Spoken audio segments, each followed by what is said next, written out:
আগামী বছর সেপ্টেম্বরের আগেই ভোটার তালিকা প্রণয়ন, সীমানা পুনঃনির্ধারণ ও রাজনৈতিক দলের নিবন্ধন দেওয়ার পর নির্বাচনের তফসিল ঘোষণা হতে পারে বলে জানিয়েছেন প্রধান নির্বাচন commissioner CEC M Nasir Uddin. সুষ্ঠু নির্বাচন ও দুর্বৃত্তায়ন রোধে কমিশনের ক্ষমতা বৃদ্ধি চান সিইসি। তবে সদ্য ক্ষমতাচ্যুত আওয়ামী লীগের নির্বাচনে অংশগ্রহণ নিয়ে আদালতের সিদ্ধান্ত মেনেই কাজ করা হবে বলে জানান তিনি। ভোটার তালিকা প্রণয়ন, সীমানা পুনঃনির্ধারণ ও রাজনৈতিক দলের নিবন্ধনের পর নির্বাচন তফসিল কমিশনের ক্ষমতা বৃদ্ধি চান সিইসি।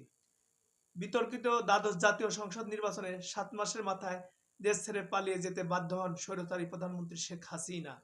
আগস্টে ডক্টর মোহাম্মদ ইউনূসের নেতৃত্বাধীন অন্তর্বর্তী সরকার গঠনের পর ২১ নভেম্বর গঠিত হয় নির্বাচন কমিশন। ইতিমধ্যে ত্রয়োদশ জাতীয় সংসদ নির্বাচনের প্রস্তুতি পর্বের কাজ পুরোদমে শুরু করেছে নির্বাচন কমিশন। আগামী বছরের ডিসেম্বরে নির্বাচন ধরে কর্মকর্তাদের প্রয়োজনীয় নির্দেশনা দেওয়া হচ্ছে।